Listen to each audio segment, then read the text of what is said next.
We're excited to have you join us today for a conversation on AI and how AI can make your business more effective, more efficient, and help you grow. You know, there's been a lot of conversation about AI and how to use AI. I look back, and I think many of you might be the same. I was first introduced to AI with ChatGPT. And I remember I was at my son's hockey game, and one of the dads showed me about this ChatGPT. And I went on there, and being a smart aleck, I put in there, "Why is my wife always so grumpy with me?" And I got this very long dissertation, which basically was, "It's not her, it's you." Oh. And so this thing will never work. The harsh truths of AI came to life for me on that particular front. But when we think about AI and the opportunities that it has for our business, there are also potentially some consequences and considerations. And some of them are a little out there, like, are these machines going to rise up and take over us and rule the world? To more relevant ones, such as, how is this going to affect my business? How it's going to affect the culture of my business? And so we are really fortunate today to have our panelists here who are experts in the field, and they're going to offer their insights and experiences to help think about how you can transform your business and how your business can use AI. And our panelists really cover a wide spectrum of AI. We have Dr. Gene Lee, he likes to be called Gene, so we'll call him Gene from now on, who's an assistant professor at UBC. He is a professor in the Information Systems and Analytics team at UBC, so we have the academic world covered. And we have Marc Low from KPMG. Marc is a Director of Innovations, Growth and Emerging Technology at KPMG. And then finally, we also have Jordan Atkins. Jordan is a very new to BMO client, and his family is the owner and operator of WTC Group. They're probably BC's top logistics and transloading company. I did a recent tour of their facility, which is massive, and it's eerie of how few people are there. It is one of the most automated facilities that you will see. There's just really, I think Jordan calls them babysitters, watching to make sure things don't go offside. So it's like I said, we've got a wide range of experience and knowledge on AI for you today. So let's start with talking a little bit about AI. I think if you ask 10 people, what is AI, you're going to get 10 different answers. So I'm going to start off by asking Gene, how would you define AI? Yeah, thank you. First, thank you very much for having me today, and great to meet you, everybody. My first AI class was 20 years ago. So back then, it was just a toy. So if people ask the question back at the time, this is just a toy. But now if I ask again, AI is really changing the world. So I would say three things. So first, you need, so AI is getting data from external world. So it's analyzing the data to make decisions. So that was the like 5 years ago definition. Now AI is creating new artifacts. So based on data, it learns from the data, and it makes decision and can make a recommendation and create new things. So that's my definition. Excellent. And can you talk a little bit about the type of research you've done on how businesses can use AI? Yeah, thank you. So actually, I've been working on AI research for the last 20 years. Actually, my PhD students are there with us. All the difficult questions can be answered by them later on. So my research has been on how AI can be used in different sectors, such as in the innovation, in the process automation, and also in the creativity, innovation, and also in education. Actually, many of our research is on how we can use AI in our education and in different sectors. That's my research. Excellent. And Marc, can you talk a little bit about the practice that you're involved with at KPMG and why everyone here may want to hire you after this meeting today to help them with AI? Well, I lead a group called Ignition at KPMG. It's our innovation and emerging tech group. As the name implies, we're trying to spark ideation and creativity and help clients kind of understand really what's coming around the corner. One of the challenges with AI is, you don't really know where to start. right? You're trying to wrap your head around like, how is this going to impact my business? And most organizations are trying to force fit or place AI inside legacy processes, legacy organizations. So the work is really to help clients unpack what that means for them, get fingers on keyboards in the case of generative AI and experiment and try to make that real for them, and then go all the way through to implementation and see those solutions being pushed into clients. So yeah, super challenging, exciting work. So, similarly touching the stuff that you're articulating there, and yeah, touching a variety of industries, everything from manufacturing, supply chain, logistics, retail, the whole gamut, as you might expect with KPMG. We've got a very, very broad portfolio of clients similar to BMO. That's great. Thank you. And Jordan, tell us about WTC. So WTC Group is a leader in integrated marine logistics and has been in operation since 2002. We're asset-based and very vertically integrated. We touch some of the largest commodities that Canada imports and exports, and are fortunate enough to interact with most other members of the supply chain. So we're in a bit of a unique position at the apex of a variety of very large shipping companies like marine container shipping companies, rail companies, exporters, importers, et cetera. And with that comes a variety of data and information that needs to be balanced and communicated between those parties in a timely fashion. So although there are pinch points when that data flow doesn't move as quickly or as accurately as it should, there's also a lot of opportunities to leverage efficiencies that compound over a variety of different partners that we operate with. So, excellent, thank you. So Jean, let's start with you. From your perspective, how has the perception of AI in the business world evolved in recent years, and what do you think is still misunderstood? Yeah, great question. So in the maybe 5-10 years ago, it was really predictive analytics. So based on data, predict the future. That was the most applications. With the Gen AI, I think people got like ChatGPT was a moment. Like all of a sudden, everybody now sees, oh, AI is there.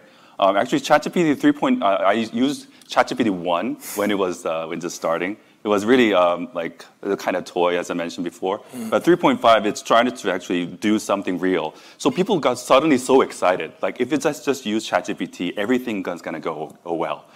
It's actually not the case, because if you want to do AI for your business, you have to have your data ready. Because unless you have the data, you can't really have a competitive advantage. So I think one of the misconceptions is that AI is just the magic silver bullet. Actually, you need to have data first ready to do that, and also it takes time. So some of the small things, gimmicky things, can be done in short-term period, but it really needs some serious investment that will take some long time. Yeah, that's the misconception I see. Yeah. Great. And when we initially talked, you talked about the different phases in AI. Can you talk a little bit about them? So great. So I would say 3 phases. So first is the awareness. I guess you are all here, so you're aware that AI is real. So first, awareness, what part of my business can I use AI? That's the first step. The second step will be to have a strategy. Okay, so the executive levels should have an understanding of what AI is, how AI can be used in my own business, the strategy. And the third step is actually, as Marc mentioned, the implementation, which is the nitty-gritty detail.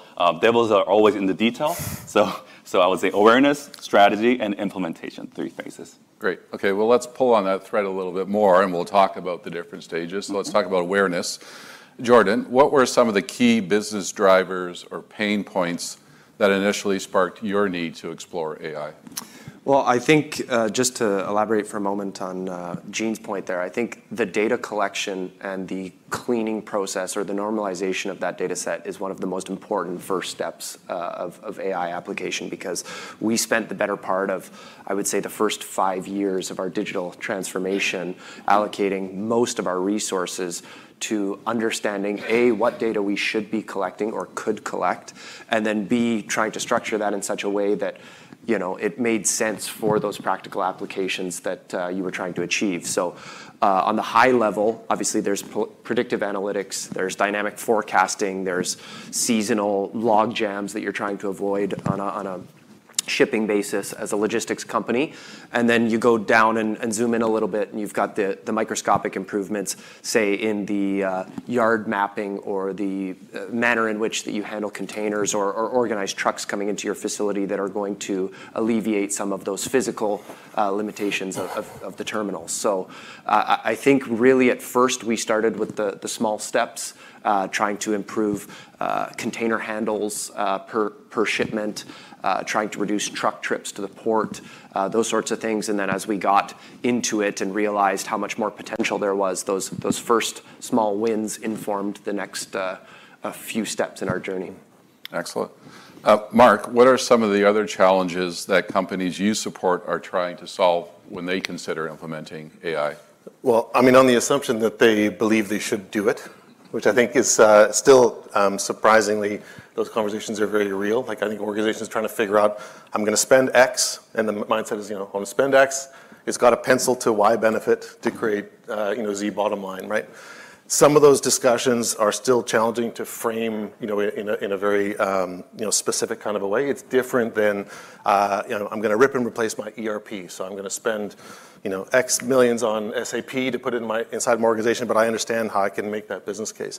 AI is different. So I think first stage is, as both my panelists here have articulated, is getting a firm sense of my world has shifted as an organization, so I need to do something. You get clarity around that as a leadership group, and now we need to focus and orient our attention and our efforts. That's kind of I think that conversation is still very, very real. Interesting, as you're talking about ChatGPT 3.5. So when ChatGPT 3.5 hit, KPMG, it became. We were talking before the panel. Yeah.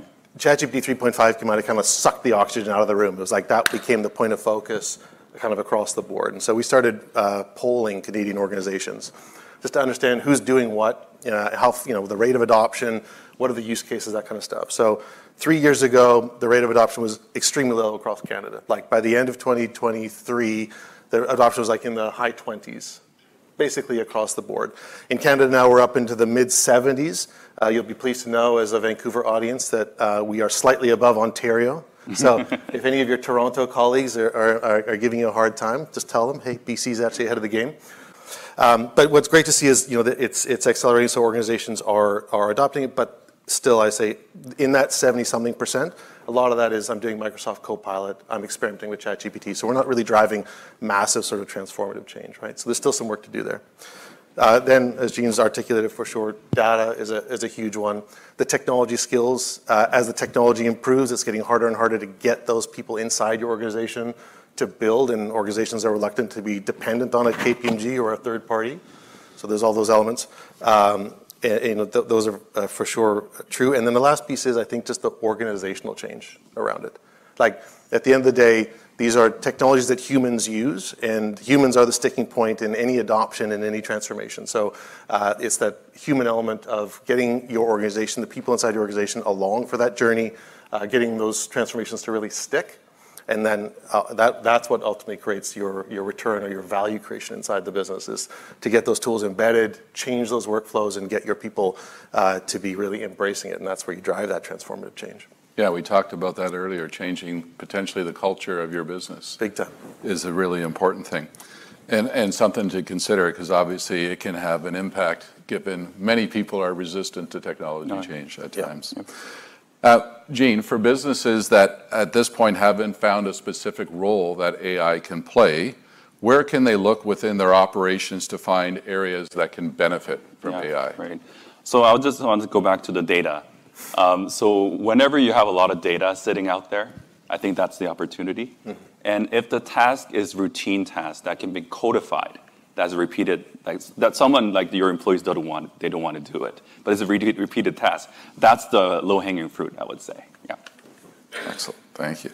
It was interesting when talking with Jean before this. I always thought of AI as generating revenue opportunities, like in banking, it's going to get us more leads and things like that. But Jean really pointed to how in most businesses it's operational efficiency where AI can really drive the most value. Yep. Okay, so let's talk a little bit about strategy then, the second phase in AI. So Jordan, once you've decided to implement AI, How did you approach building a strategy that aligned with your business goals? Well, I think strategically, to the point you just made, there's a misconception about where the largest benefits are for organizations to implement this. And from our perspective, we saw it from the beginning as a cost saving or an efficiency play, creating a more sustainable supply chain for us and our customers. And so we really, to Jean's point, went for the low-hanging fruit to start, where it was automating simple tasks, collecting, aggregating, and utilizing and leveraging the data to improve our decision-making at the operations level. And then we worked our way up the chain from there. And I think we were a little bit lucky in the sense that we had started harvesting and cleaning this data before the AI aha moment kind of hit. And so we kind of fell into this benefit of having all of this information and being able to quickly apply it and reap some immediate benefits. But I think, Marc pointed out, there's a long curve on the ROI of some of these implementations, and you spend a lot of time and effort and money before you start to see the benefits. But I can tell you from somebody who was convincing the board to pump money into something that wasn't going to have an impact for a few years, once you do start to reap those benefits, we wouldn't ever go back to the pre-AI application days at WTC for sure. There's a concrete impact that starts to show, I would say, a few years into your journey, and then it really compounds, and each little victory accentuates the benefit of the next tool that you're trying to implement. Yeah, I think one of the things that I learned when I was on the tour with you, you were you take in a lot of materials, repackage them, and then they go back out again. And this was a bagging line. I forget what it was, some fancy chemical name that you were petrochemicals, plastic resin that you were bagging, and you said it only takes a couple days for the machines to learn the exact precise size of the bag that is most appropriate, yes, the amount of material that it goes in. And I assume that learning has dramatically improved over time since you first implemented AI. Yeah, and on a terminal level, I mean, when you're handling tens of thousands of containers a quarter, even a small elimination of some empty movements or some additional container handles will have an outsized impact on your carbon footprint, on the time each employee spends on their individual tasks. I mean, convincing the machine operator that you want to 3D map his environment and he's got to put in some extra time on the front end is difficult. But once he sees that, hey, I don't need to move 17 containers out of the way for that shipment next month because the program had the foresight to tell me where to stack it most efficiently, he's on board right away. Yeah, exactly. Neat.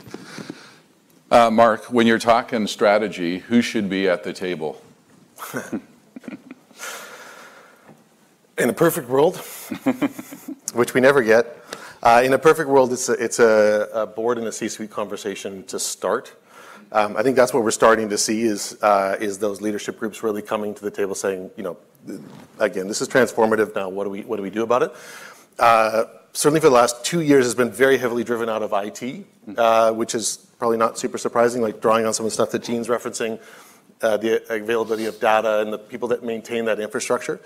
The trouble is there that if your IT group defines your AI strategy, it's going to be confined, first of all, as typically it's a handbrake in terms of they don't want to maintain a whole bunch of stuff. So as all the people in the business are coming saying, hey, what about this one? I tried Grok, right? We were talking about this before the panel. I tried Grok, can we do that? And the IT guy's going like, please, God, no, I think about all these security concerns and whatever, right? So it becomes a handbrake. And so IT's got to be part of that conversation to enable it, but really it's got to be driven at a leadership group level to try to understand, like you're articulating, right? I can increase the throughput in my organization by X. How do I get that done? What are the right tools? How do we do that? And then we set the course from there. So set the strategy first. IT is the IT group becomes an enabler of that process. So Jean, once a business has identified a need, what's kind of the next steps, or what's the template to kind of move forward on that basis? Great question. So now I can wear my academic hat here. So actually, I want to introduce one of my research, actually one of my students who's graduating with a PhD soon. So we have analyzed thousands of US firms who have adopted AI for the last 10 years, more than 10 years. And we see so we analyze their annual reports, their strategy documents, with thousands of documents, and see how they use AI. So first is the awareness piece that we just talked about. Two strategies that was emerging from them. So first is their product innovation. So they're using into their product development, coming up with new ideas. So that's a product. And then the second portion is what Jordan and Marc was mentioning, the process side. So there's product innovation and process innovation. Mm-hmm. So, and then we also, not just strategy, we also saw what happened afterwards into their ROI. So the innovation in the product side gained short-term returns. They could get it in a couple of years. They could see some benefits.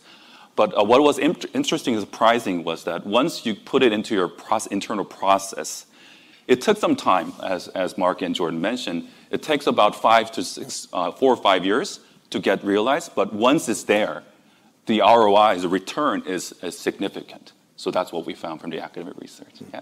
That's great. Yeah. And Marc, what are, that sounds all great in theory, but what are some of the barriers to adoption that you see? Well, you've talked a little bit about it. Resistance to change is one of it. I think, we're living in this digital world where, I don't know what your days look like. My days is like a couple hundred emails, Teams messages relentlessly. If somebody's not finding me on email and Teams, they're sending me an SMS or a WhatsApp. It's like you're in digital overwhelm all the time. And so that's part of the story is, I think there's a bit of a sense of like, please God, not another tool. Don't change, don't give me something else I got to figure out, right? So that there's that whole piece. There's also something that's really core to certainly like generative AI, right? Which is, generative AI, this was so interesting about somebody who's been in the space for 20 years, right? Is that historically AI has been the domain of data scientists and computer scientists, right? And so it was kind of it was activity that was in some corner of the business, and then they were taking a business problem, like how do I increase throughput? Somebody would build a model, and you would just, it was a system that somebody built that would get implemented. Generative AI is now in everybody's hands, and it doesn't take a rocket scientist to figure out it's going to change the work that we do.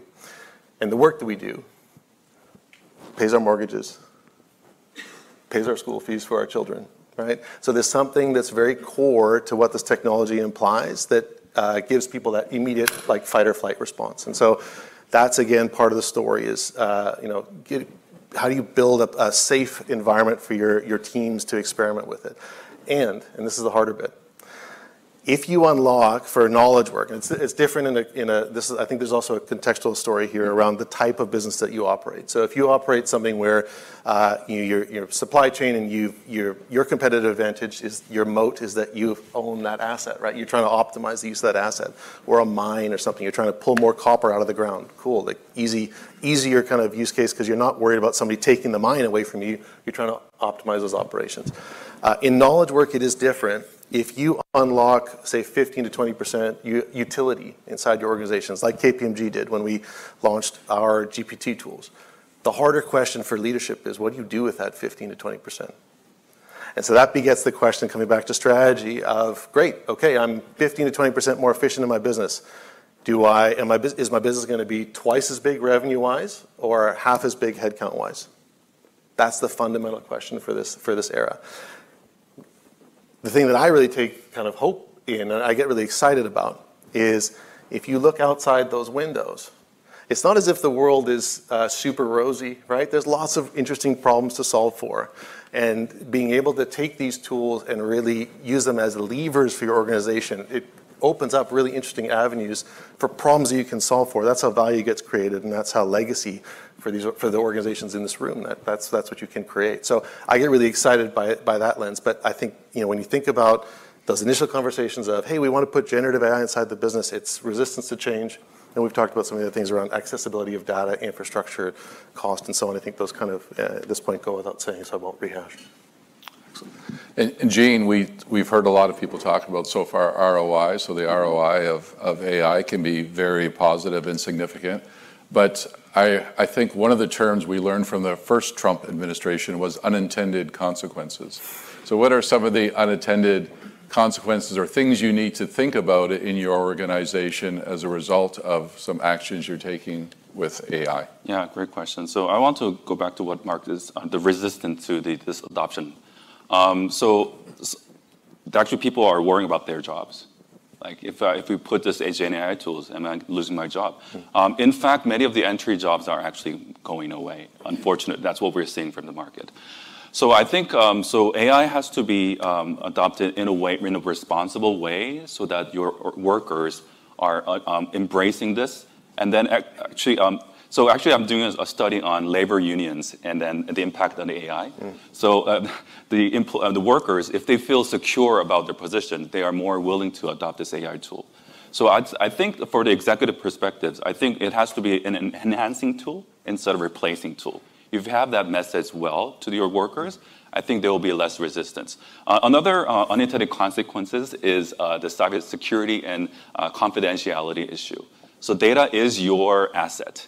So if you put it out there in ChatGPT, the OpenAI will use it for what, God knows what, right? So one way to do to secure your asset is to have your internal AI tools, which is not that difficult to build, actually. Many of the companies are using open models and then put it into their system and then fine-tune the model for your internal purposes. So unintended consequences and the confidentiality is one thing you want to consider. Yeah.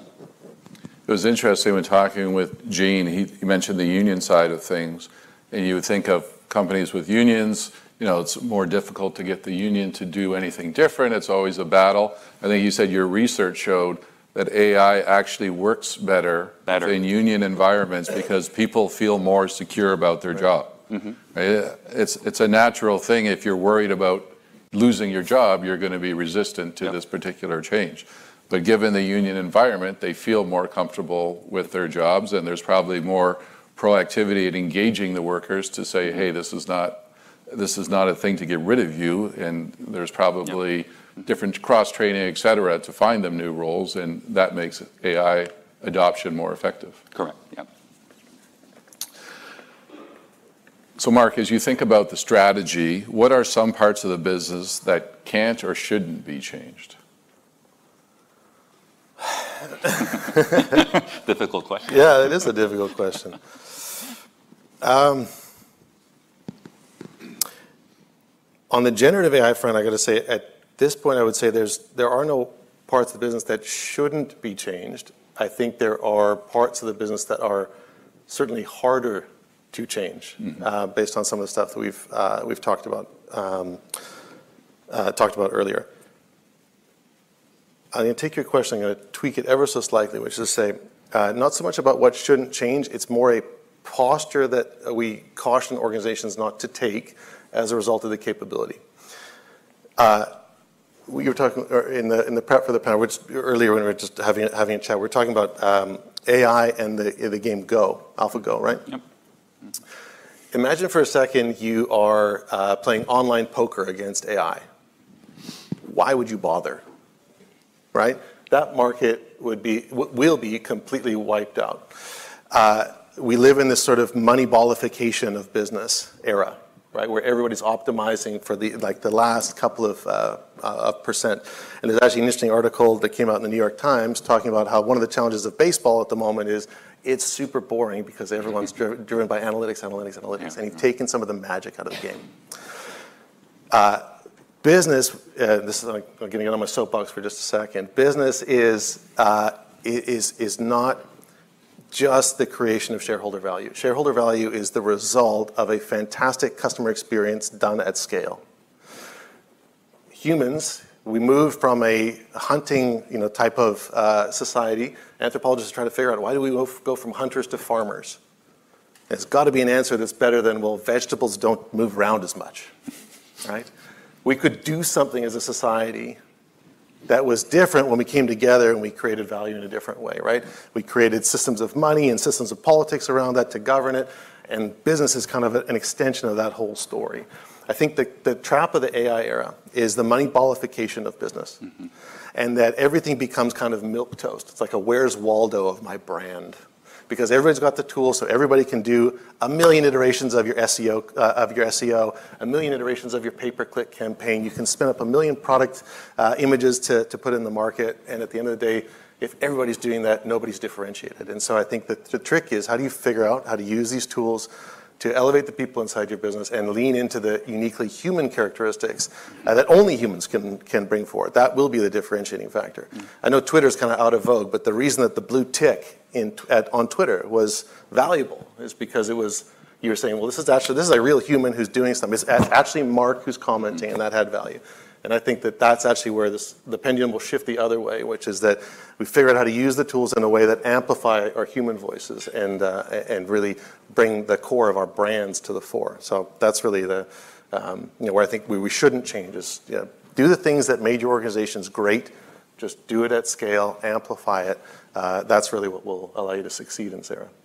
That's really interesting. You talk really points to culture and your reason for being as a business, right? Yeah. You can't lose sight of that and get too absorbed into all the data. And I think clients still want that human element. You don't want to be reaching out to an organization that is mathematical, cold, logical, data-driven only. You want that human touch in your interactions with the service providers that you use. Yeah, exactly. That's some of my team is here today, and they are sick and tired of me saying you cannot have a relationship over Teams, right? You have to meet people face to face. That's how you develop a real relationship. So let's move forward and talk a little bit about the implementation phase. So Jordan, you're a great example of successful implementation of AI. What were your first steps, and what did you learn or need to learn in order to become proficient at using AI? Well, I think there's the strategic element. So the decision to delve into or dip your toe in the pool, so to speak, was step one.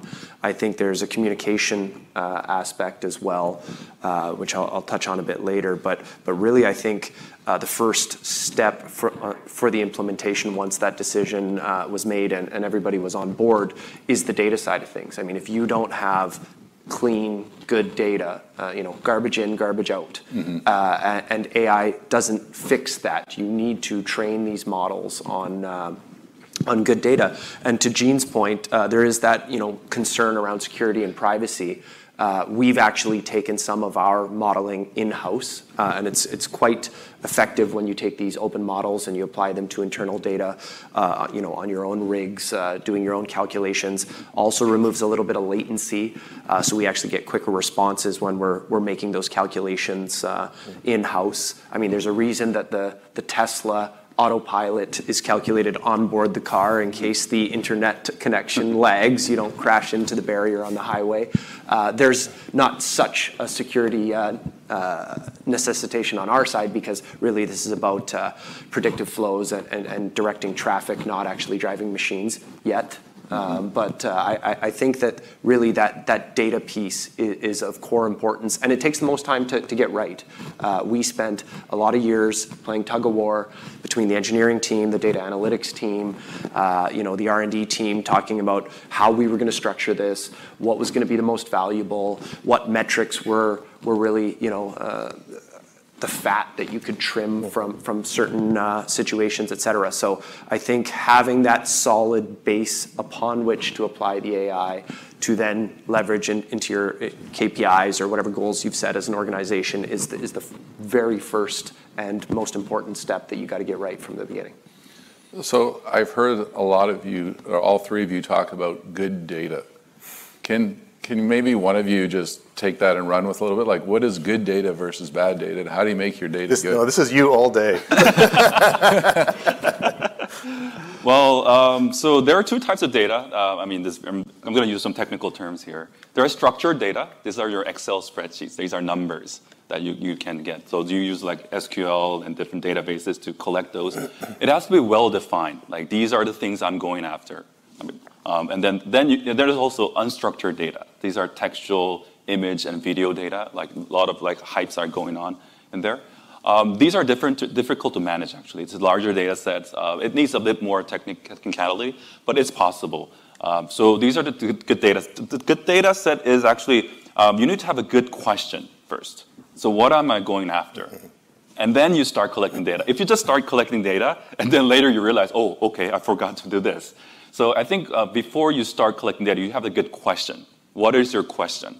And then what is the relevant data you go after? So that's what I would say, a good data set. Yes. It reminds me of the Hitchhiker's Guide to the Galaxy, where, what's the secret to the universe? And the answer is 21. And it's like, that's not the answer. And it's like, well, that's not the right question. And that's a really good point, is you've got to have the right direction. The prompt, the thought process is, I think, extremely important in application. Yeah, it's similar to what you hear about ChatGPT. The more information you give it, the better response that you get. I was telling the guys, I was doing a NHL hockey pool, and I'd put in there who will be the scoring leaders this year, and one of them came out was Mike Bossy. So obviously I did not define it well enough for the AI to give the correct answers that I was looking for.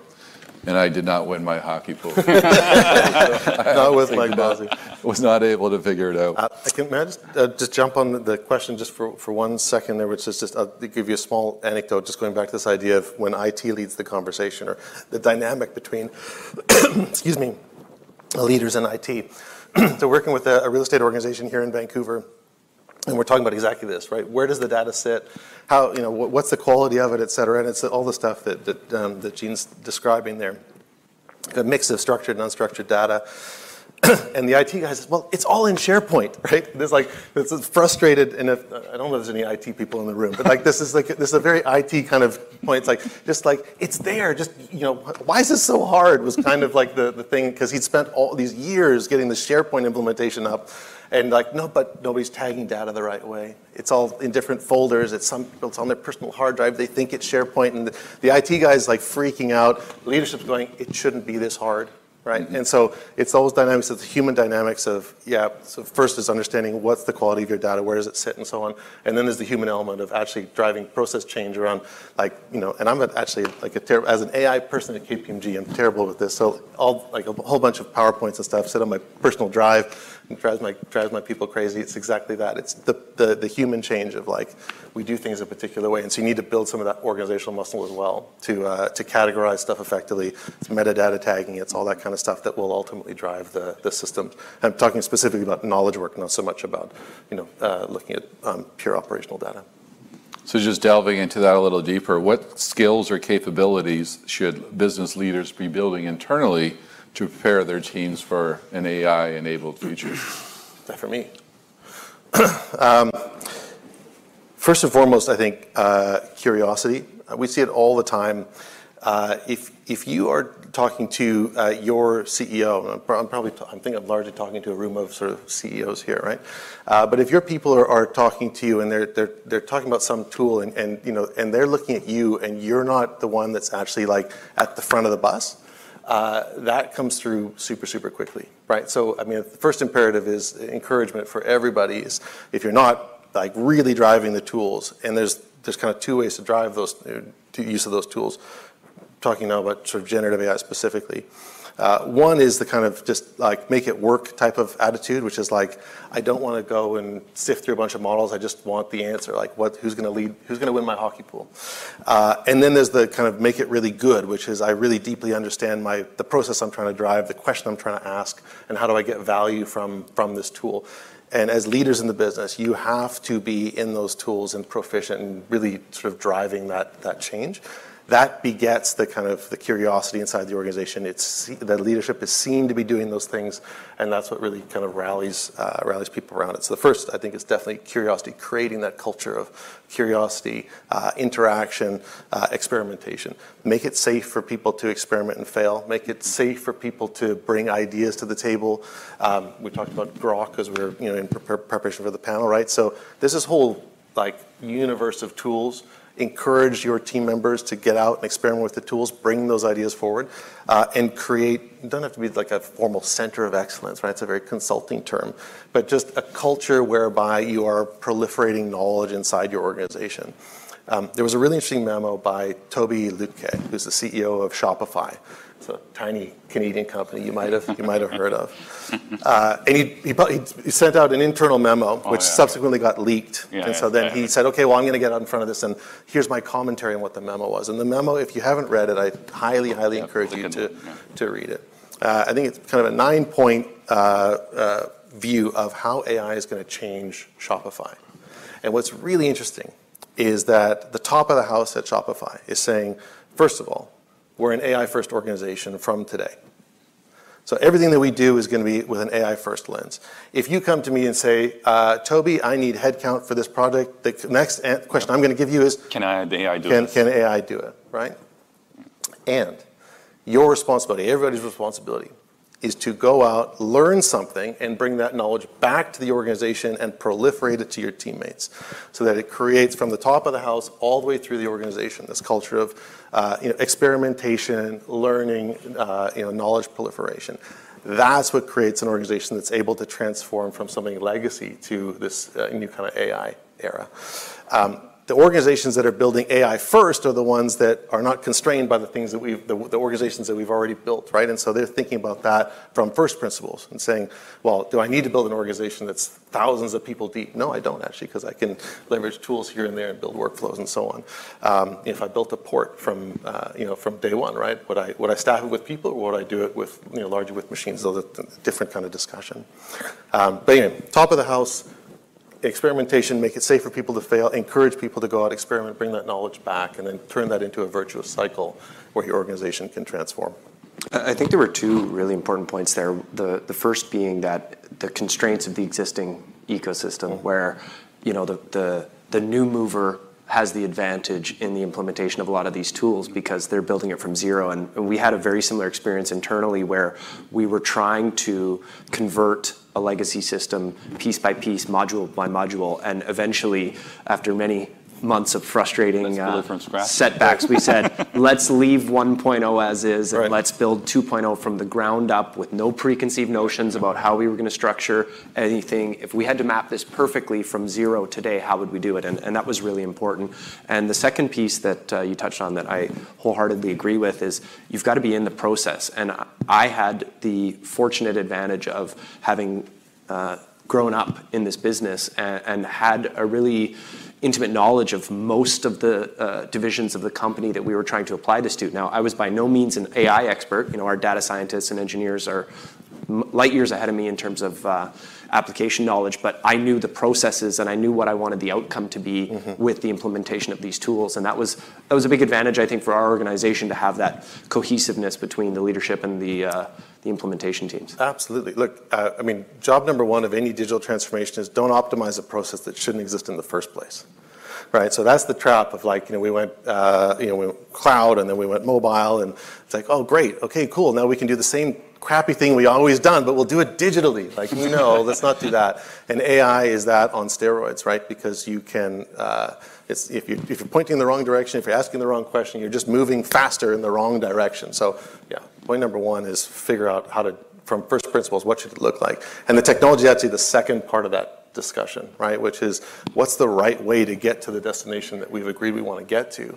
I absolutely love that approach. That's great.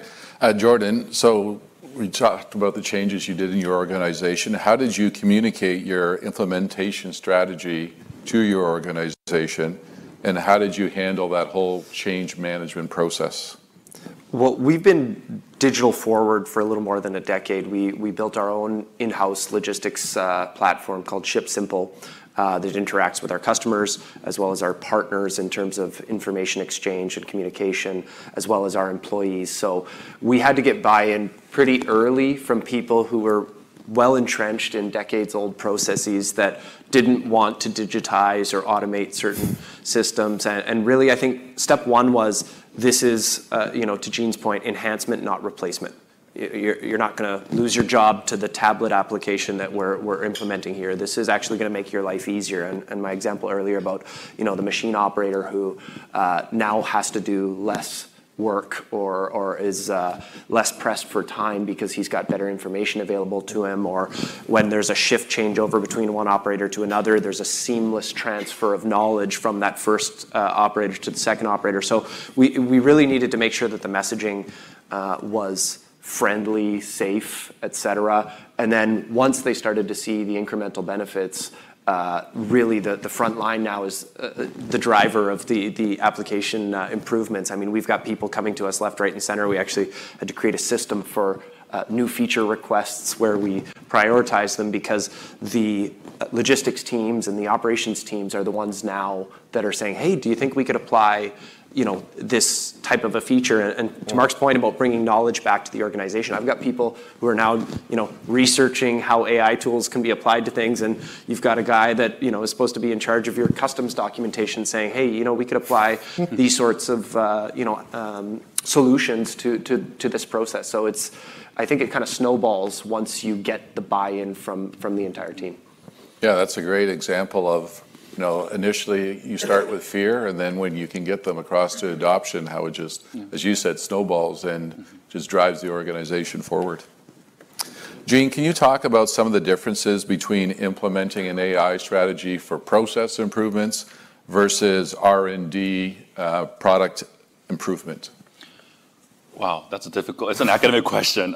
So in R&D, it's more about exploration. So you are exploring new ideas. So you don't have all the legacy system behind you. So in the R&D, I think you can have more exploration. So actually I'm going to give you an example of pharmaceutical industry, with one of my students working on how AI is impacting pharmaceutical industries. So in the R&D, the drug discovery, drug candidate identification, you can actually explore the spaces using AI. So you have less of a dependency. But for the process, as Jordan and Marc mentioned, there are a lot of legacy system behind that you have to convince the people. So the process innovation is more about the human side, so understanding the process, convincing the stakeholders. So I would say that's the difference between the two in the implementation. Yep. Excellent. And Marc, we've talked some of this already, but what are some other common pitfalls or mistakes that you see businesses when they're trying to implement and adopt AI? Talking technology first, right? We're doing Copilot. Okay, great. Now what? How does it matter to me, to the work that I do? So again, it comes back to change. I think chasing shiny objects, absent of a strategy, picking up on Jean's point, a useful kind of framework. If you imagine, you met a bit of a I won't bore you to tears with consulting frameworks here, but imagine, if you will, on a vertical axis is the customers or the markets that you serve, and on the horizontal axis is the products or the value that you create. And you think about kind of three horizons or three rainbows, right?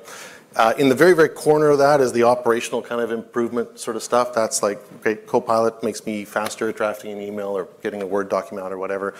The next kind of horizon is thinking about what new products or new markets can I serve, like drug discovery or using the technology to do something radically different. And then the third kind of horizon there would be the stuff that's a radical change for me. So how does Lululemon become a healthcare company? I'm completely spitballing, right? But the idea of how do I radically transform my business because I've got access to data that is unique to me and I can leverage that in interesting ways, and the technology allows me to do that. So again, absent of a strategy that allows you to think about what's the technology going to do, where am I trying to aim it, am I looking for operational improvements, I just want to get more efficient with the way that my business operates, or do I really want to then take those transformational opportunities, right?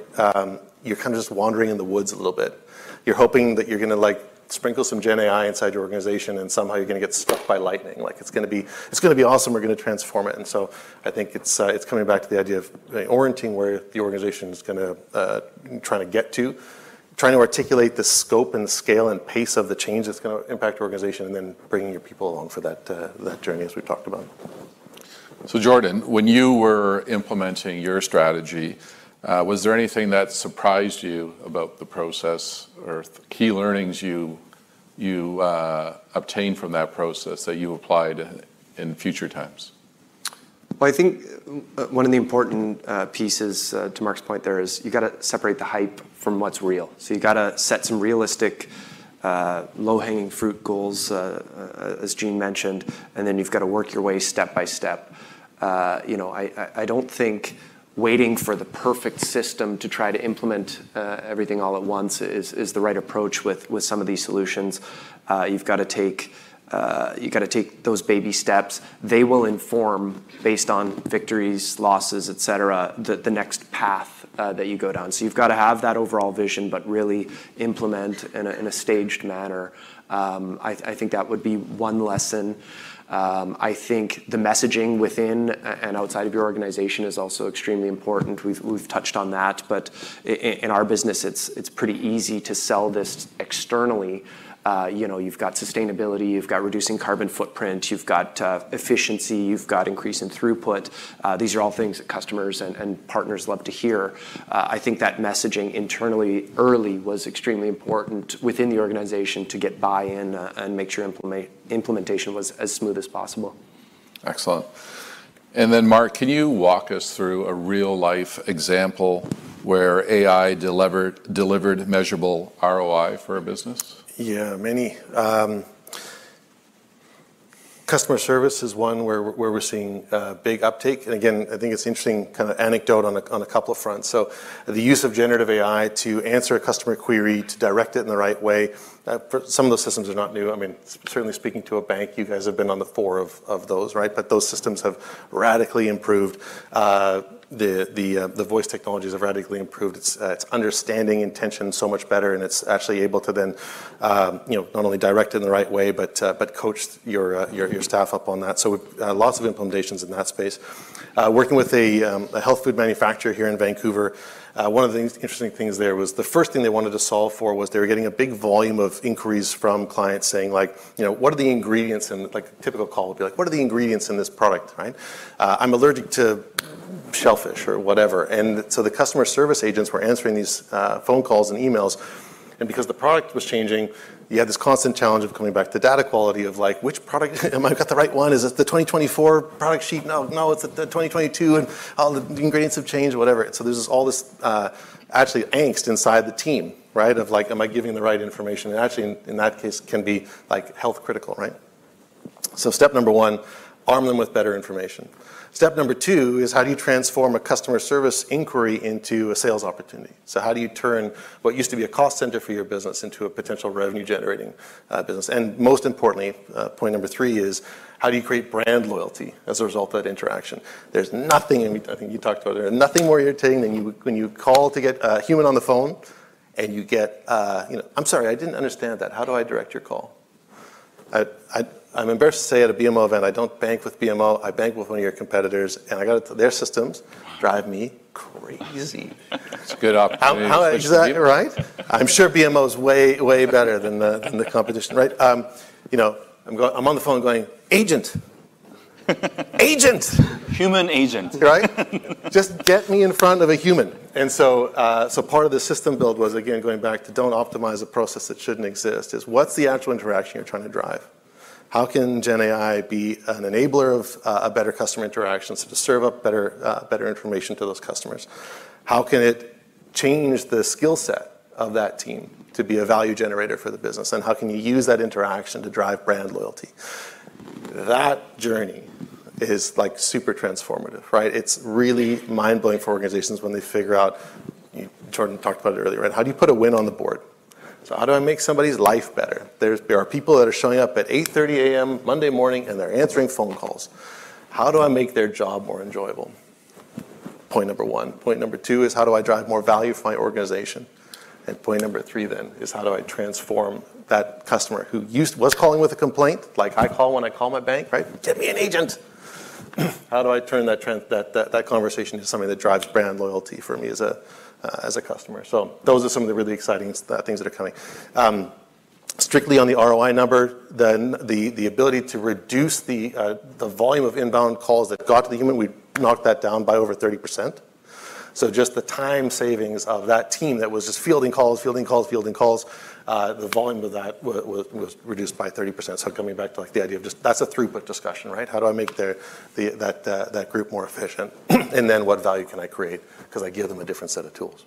I think that customer service aspect is super important. I mean, of course, you can implement a chat bot on your website to field some of the basic calls, but there's nothing more frustrating than not being able to get somebody on the phone when you've got a problem that can't be resolved through self-help. And I think at our organization, at least, when we did unlock that, efficiency, especially for our admin and our logistics teams, it wasn't about reducing headcount. It was about freeing those people up to be able to spend more time, as you put it earlier, babysitting. So the system is doing all of the grunt work. Those people have a little more free time to pay attention to customer shipments, to interact.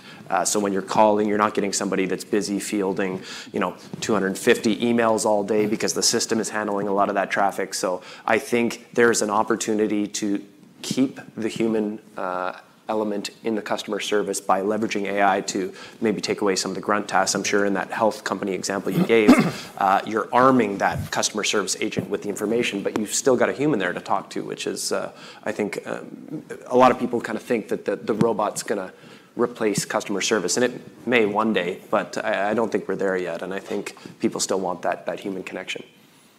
It's funny, as soon as you started talking about that, every time I call into some helpline and they start asking me questions, I'm like, oh no. Because it generally does not work well. And it just creates a negative experience. So it's an example of how AI can actually work against you in some ways. If you're not careful, for sure. So Jordan, how do you measure, you implement an AI initiative, how do you measure success in that? So I suppose our early initiatives were a little easier to quantify the immediate benefit. I mean, you're reducing container handles, you're reducing truck trips, you've got a measurable CO2, carbon footprint reduction at the end of the year. On those operational efficiencies, I think it's a little bit easier. More recently, we've implemented some applications of OCR within our terminal, so optical character recognition, where we're attempting to make eventually a completely self-aware terminal that maps itself and that instructs operators on the most efficient stacking patterns and identifies containers. You can imagine if you've got a yard with 6,000 different shipments in it and you lose one of them, it kind of backlogs the rest of the day when you're trying to get shipments out on trucks and coordinate rail cars and shipping schedules, et cetera. So I think those earlier ones were a little easier for us. As we kind of delved a little deeper and went to maybe second, third layer benefits, we had to really be careful about how we were defining what that win was. Nowadays, our OCR program is at a point where there's partial automation.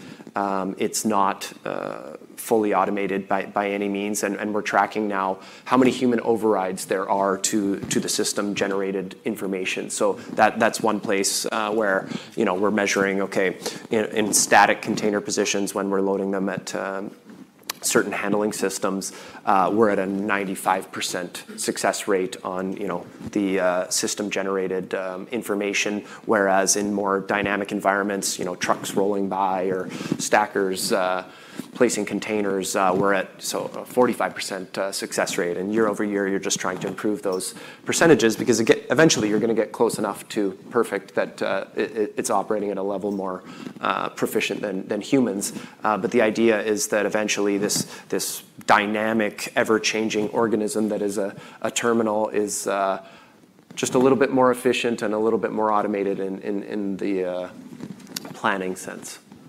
That's great. Actually, there can be intangible benefits. I remember talking with you when we were doing this tour.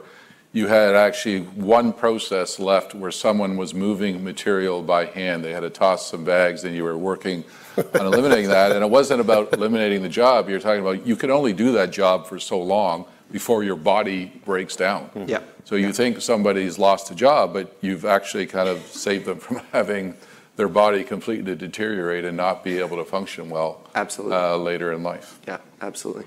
But Jordan, I'm going to start with you. You're obviously very far along in your AI journey, successful implementation, but a lot of people here maybe are just starting out or dipping their toes into it. So what piece of advice would you give to a business that's just starting out on their AI journey?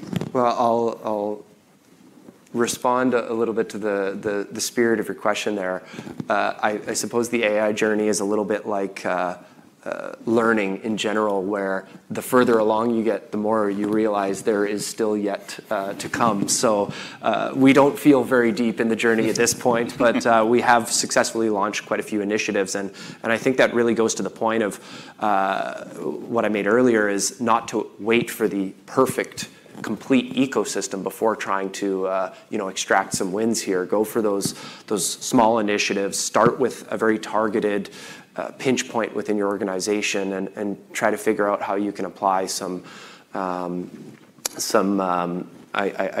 internal knowledge coupled with that AI expertise to resolve that issue, or at least enhance the human's ability to deal with it, and then progress from there. Because certainly the deeper you get, the wider your vision gets, and I suppose the path that you go down is going to change as you realize what opportunities present themselves as you complete each step of the journey. Excellent, thank you. And Marc, when you think about the businesses that are successfully implementing AI, what are some of the common characteristics that they exhibit? Well, I've talked a little bit about it already. I think, a deep sense of curiosity, a deep sense of dissatisfaction with business as usual. So they want to be progressive. They want to push the boundaries, and they're not afraid to fail, right? Always, like get started is the main message. So if you're not on that journey, absolutely, you have to get your organizations on that, on that path. But kind of that and go cautiously from the perspective of start typically with your internal processes and operations, because that's the places you can control. When you start to touch your customer, tread carefully in terms of what you expect the system to do and so on. But yeah, that sense of they want to push boundaries, they want to change, they want to create that experimentation, and they're creating the room for their people to experiment and fail in a safe way. And Jean, over to you, and I think we've talked a lot about this already, but what advice would you give business leaders in this room about how to effectively implement a journey in AI? I'll wear my PR hat at the moment.